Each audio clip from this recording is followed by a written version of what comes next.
How can you afford to save when you have a kid? Especially when you have multiple children, like how can you really afford to save or invest? Because like in today's economy, it's almost impossible, right? That is the most common thing that most people will say when it comes to saving money when they have children. As a mom, I do have a lot of tips on saving money while raising my children. So I decided that I'm going to start sharing those tips on this channel so that other moms can also learn from me, and I can also learn from other moms who will be willing to leave comments. If you are new here, my name is Agnes. I'm here just sharing ways on how I save money, spend money, and invest money while on my journey to financial independence. So I have two of my own. My oldest is 4 and my youngest is 18 months. And I've been able to stay on my budget, or rather save money while raising these children. And there is things that I had to intentionally do in order to allow me not to overspend and to stay on track with my money. I'm going to share with you guys 4 areas I've been able to control my spending on, and in order for me to stay on track on my budget. So in order for me to do this video, I had to do some research. Even though I do have quite a lot of experience, like I have 2 kids, I do have quite a bit of experience, but I still did some research to see exactly how much does it cost for one to raise a child in South Africa. And there have been quite a few videos that I've been seeing on social media where there was one parent that posted that it cost them about 7,000 to raise a child. Like they spend about 7,000 per month for the children. And according to Ahagi South Africa, that is actually true. It can cost anything between 2,500 to 7,785 rands per month for raising a child in South Africa. That is crazy, especially when we think about how much people are earning. You're like, how can you spend that much on your child? Like how? And how can you spend that much and still be able to save and take care of yourself? Kids do take a lot from us, but they are just this beautiful bundle of joys that you want to have around. So some of the ways that I've managed to save money after having my children. The first one is breastfeeding. We all know that breastfeeding is good for our babies. It's not just good for the babies, but it is also super good for our pockets. Have you guys seen how much formula costs?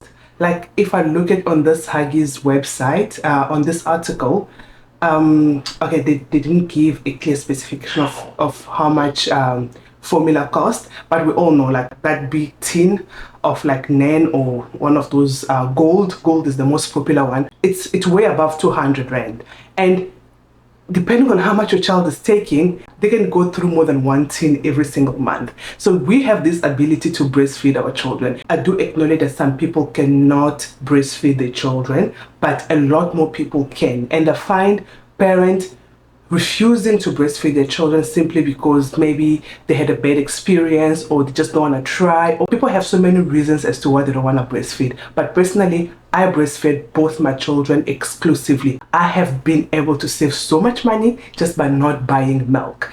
And it's just something that started as like, I know breastfeeding is good for my children. When I also came to realize the cost, even after 6 months, I still continue to breastfeed them. So for those parents that do go back to work, you can pump. Like I got myself a breast pump. I got one from Clicks. It was super cheap.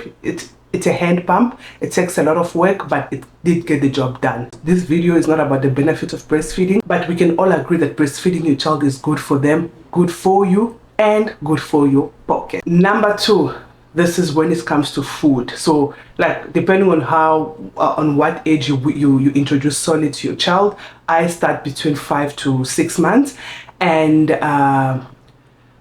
I studied this book. I read this book, Winning Sense, and something that I picked up from this book is that you don't have to feed your children store-based food, like those jar stuff that you get from the stores, or those squish whatever purity. You don't have to. If you have the time, you can make it yourself. You can make it, freeze them, and it doesn't really take time. Like I was working full-time when my child was introduced to solid, and it didn't take me time to make baby food for them. You steam the vegetables, whatever, you blend them and you freeze them. You just defrost when you want to feed them. It's super nutritious for your children. So yeah, let's go back to what I learned from this book. Your children will get accustomed to the food that you introduce to them. So if you are going to exclusively feed your children store-based food, they will get used to that taste and they will start only demanding that food.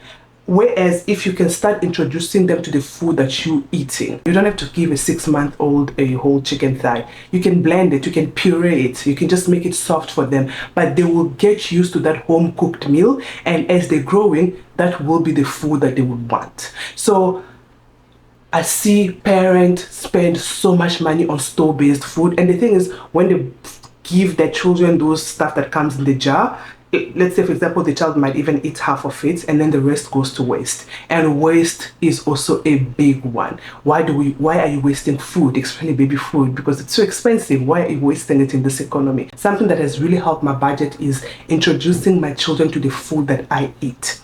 So this book doesn't have all the recipes that I eat, but I have been able to kind of like change some of the tweaks, some of the recipes to make them with what I have available or the stuff that we eat. And then that way my children, I do give them like these purities and whatever. I did give them like these purities and whatever every now and then. Those were like special treats. Those were not things that they were eating every day. I have managed to save money by feeding my children the same thing that I'm eating, just to make it, I just made it age appropriate. Number 3 is clothing. Again, this is a huge one. Children grow so fast.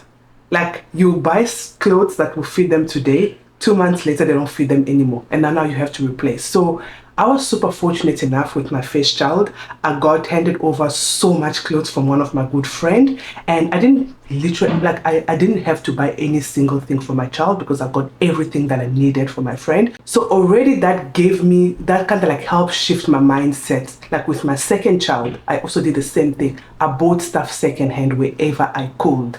And this idea of you having to buy new stuff for your growing children is a little bit overrated. Some of the time you find that your child only wore that item once, or with some people they've never even worn it, so that's just money gone to waste. Of course you can take these things and pass them over to your other children if you have them, or give them away to other people, but for those people that do not necessarily give these things away, they just keep them in the house, that's money being wasted. Why did you even buy them in the first place? So for me personally, I am so pro buying second-hand stuff for my children or getting handed over stuff, just to kind of like save the money that I don't necessarily have to spend. And again, back to this article, you can spend about 2,500 every 3 months to keep up with your growing children in terms of clothing. So of course when they get older, like anything from like 2 years, they can wear them for like a very long, like a long amount of time. But when they are still under 2,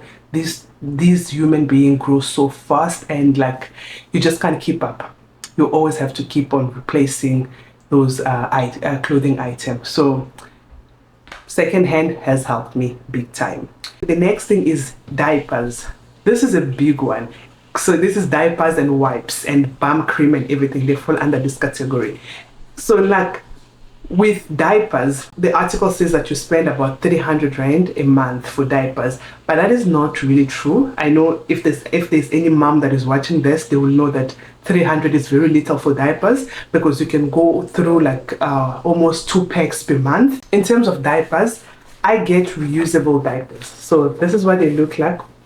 Get reusable diapers, and you can use this. You can use these from like the time they are newborns to like 2 years or 4 years, as long as it can fit. And these are super adjustable. You can get these from like Take A Lot if you've never heard about this before. So this is like that shaped in the form of a diaper, and then it comes up with these inserts that you pop in there, like you fit it nicely in there, and then you put it on your child.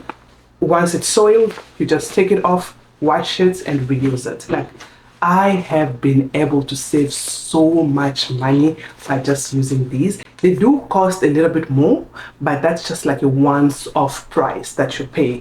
And I have 6 The pack that I got came in a pack of 6, and it's enough for my son. Like, my son has been using this, and like, it is just saved me a lot of money. And also, if you are someone who thinks about the environment, you are environmentally friendly, when you think about the amount of diapers that we used, then this just comes super handy. And then the other thing that we tend to spend so much money on is toiletry. So these are things like shampoo, baby shampoos, baby washes, and like all the soaps and everything. So personally, I like to use biodegradable stuff. I like to use stuff that do not have chemicals in them, and that just makes it easier for me because my children and I can use the same product. We can use the same body wash, we can use the same shampoo, and that way I don't have to buy mine and buy theirs. So yeah, if you could consider getting things that are things that do not have too much chemical, or they're chemical free, biodegradable, non-toxic, then the entire family can use it. So that way you only buy one product instead of buying multiple products. And then the last thing is miscellaneous. So these are things like toys, like things that they don't really need, but it's nice to have. So again, with those, I try my best to get secondhand when I can. And if I can't get secondhand, then I will buy brand new. But if they don't want it anymore, I will sell them. We spend so much money on our babies that we don't necessarily need to spend. So like, yeah, those are some of the tips that have helped. So those are some of the ways that I've been able to save money while raising my children. And if you are a mom watching this, let me know in the comments, how do you save money? How do you save money while raising your children? And yeah, if you are somebody who's going to become a new mom, or you've thought about having children but you're like, it's not a good idea for my finances, I just want you to know that raising children doesn't have to be super expensive. It doesn't have to cost you an arm and a leg. These kids, what they need most is your love. They need more like your presence, for you to be there for them. And spending money on material things doesn't really help in the long run. Thank you so much for watching. If you are not subscribed, please do subscribe.